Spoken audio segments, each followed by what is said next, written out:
Hi there, welcome to my YouTube channel. My name is Ben, aka Notions. She's called Notions because she is a woman named after a woman that lives in Buckland Brewer near Bideford in North Devon, where I used to live. She had a lack of shins.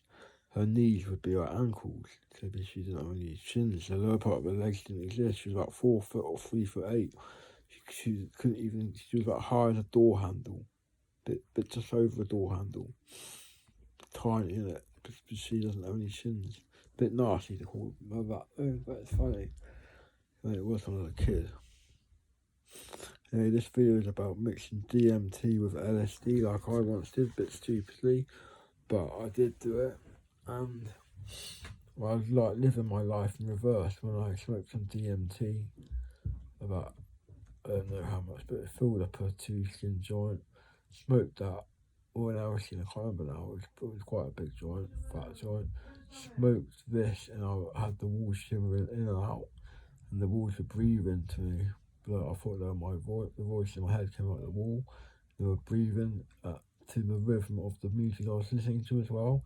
And they also tuned into my brain. I thought my brain was being controlled by waves, by the walls waving in and out. I thought the walls were actually waving at me.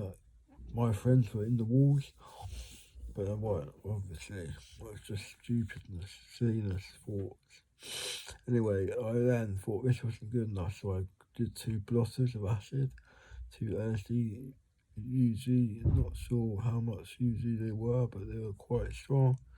It made me live my life again, but in reverse, so I'll be born again just like when it kicked in, and the acid kicked in, the LSD kicked in, and then I would die at about 80, I think it was, but I don't believe that for a fact that I live to 80 with my health. I've got off all the drugs now anyway, so I could live to 80, probably, possibly, if I keep healthy eating and stuff. But it started off me being born. I was born in this bed, not this bed, but the bed at the Mulver Hotel. Born in bed, and don't know how, but I came about because the wall came in and out, and I came out of the wall. I just evolved into a man through the wall, and this is very scary at the time. I thought I was going to die. In my other side of my brain thought I was dying. The other side just carried on with the trip, so it was saying to kill people, kill people and to kill myself, but I just didn't want to do that. I felt too good in my head to kill myself or anyone else. I ignored the voices. If I took heed of them, I would end up in jail for life. Within 10 minutes, basically. Just kill people every 10 minutes, at least every 5 minutes, probably. I ended up stabbing people to death. We were rampaging in this rural area, Bude. That was such a pretty Bude.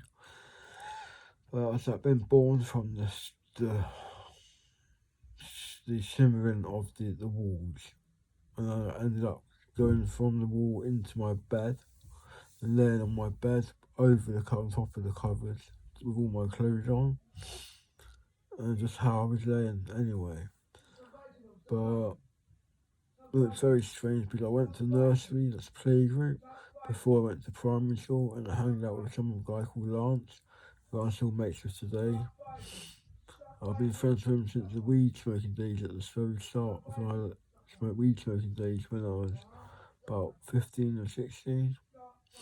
We smoked loads of weed together till we were about 20, and then we got settled down and got jobs and stuff and went our own way. I think Lance moved down to Launceston in Cornwall, and I was living near Bideford in a village called Buckland Brewer at the time, and he used to live in Buckland Brewer as well, just up the road from me. We were both heavily into our weed. He just smoked chunks of weed, he used to smoke about half. Before I smoked about an eighth a week, I reckon Lance got through.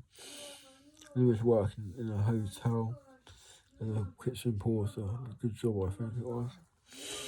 Anyway, I then went to primary school after messing about with painting,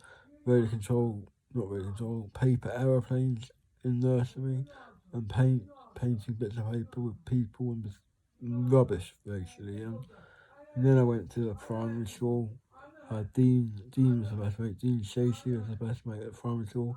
He used to always get me into trouble for drilling holes in the table, and then the teacher would think it was me, but it was actually my mate Dean. Mate Dean got me into trouble for doing loads of stuff. Apologised for that background noise. It's Mr. Resident P needing some heroin or the fucking lot of Zopiclin or Darmorph or Valium to knock him out. Or use my fist and knock him out. Just joking. Stop fighting. Hey mate, we want some diamorphine. Not a fight. Diamorphine will help you. The hospital wants some diamorphine, please. Anyway, when I started primary school, I was with mates with Dean Stacey and Lance Appleton. We were good mates at the time. And I got through the times, got sent to sit on the stairs in the office, near the office of the primary school, for three months, I think, for kicking a football over a wall and fetching it over the wall. Jumped over the wall and fetched it. I think this is a bit unfair. We have to always pray for what we are about to receive. May the Lord be greatly thankful. Amen. To say that every time we ate something at the table, she was so religious, this teacher, Mrs. Davis. Everyone hated her. She's a witch, wicked witch of the West. But she was a useless teacher. She didn't teach me anything. Anyway, that's all over now. We're over with now, sorry, I can't even speak English anymore. That's how much he taught me. Anyway, I got through primary school doing tug of wars and stuff. Sports day, remember that? Egg and spoon race stuff. Running sports day, 200 metres and 100 metres and stuff. Good fun. Then I went to secondary school when I was 11. Then I had my mates Matt and Luke.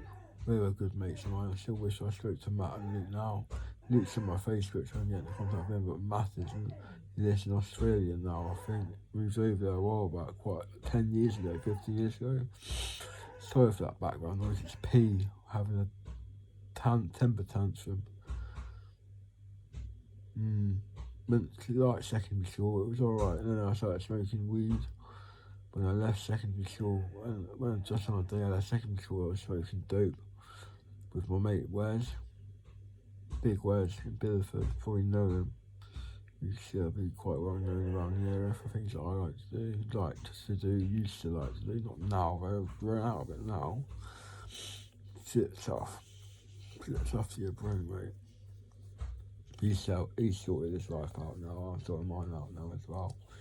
But yeah, I got through secondary school, did my GCSEs, and then I wanted to volunteer as a volunteer worker at British Heart Foundation in Holsbury. So I worked there for about a year, and I wanted to leave, but I wanted to do some more drugs.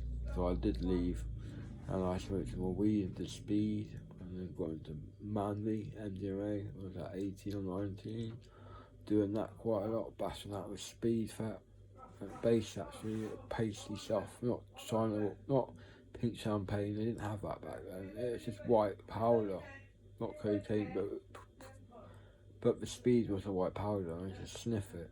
Like nowadays, all I get is base that you have to bomb, and that's not as good as the powder, I don't think. Bombing it isn't the same as sniffing it. I love sniffing pills and drugs that are meant to be sniffed like cocaine. That's feeling on the back of your throat makes it cocaine, it makes your lips go numb, like licking the baggie. The bag that the cocaine comes out of. I love doing that. Makes your lips all numb, and it's an addictive thing in itself, I think. Anyway, I was at secondary school, passed my GCSEs 11, I think I thought. Then went to North Devon College, did an ABC in ICT, did an ABC in Business Studies Part Award, and GMQ Engineering, and GMQ ICT. I did the engineering course at school, got a merit in ABC Business Studies as well, a C grade. And then I got a merit in ABC ICT in college, North Devon College in Barnstable. Went there, took about an hour a day on the bus each way, but it was alright. Something to do, yeah. It was a bit annoying. Well, 50 minutes on the bus, actually, just under an hour. Quite a long time though. And then I got a part-time job in the factory in Torrington. It wasn't a part-time job, it was a full-time job, 9 till 5 or 6. 6 o'clock, I think we finished, but we got a bonus if we met targets. But these targets were hard to meet, and we had to be on speed or something to do the job. I had to do speed just to keep up with them working normally. I was so stoned out my head, I wouldn't be able to work very fast as soon as I was. Anyway, this is what happened in the trip. I was working at the factory, gluing the boxes closed, so just reliving what I've already known. I know this, it's all in my memories, but then it all came flooding back in all more detail than I knew before. But that's it really. That's what happened in my DMT and acid trip. And then for a few years passed, doing crack and H, quite a few years passed. So it's sad news. I didn't like going through talking about those times, but if I was using bad drugs all the time and spending all my money on drugs, seeing drug dealers every day and stuff like that. Stuff I don't really want to talk about anymore. Anyway, that's the end of this video. Please give me a thumbs up if you enjoy watching this. Please comment and like. Subscribe to my channel if you wish to see more videos on depression and schizophrenia, LSD, shrooms, ketamine, a 2CB. I've tried those. I can make videos on those if you want. Or crack, freebase, heroin, prescription drugs such as pregabalin, Valium, Xanax, clonazepam, etc. Cheers, love and all. Bye.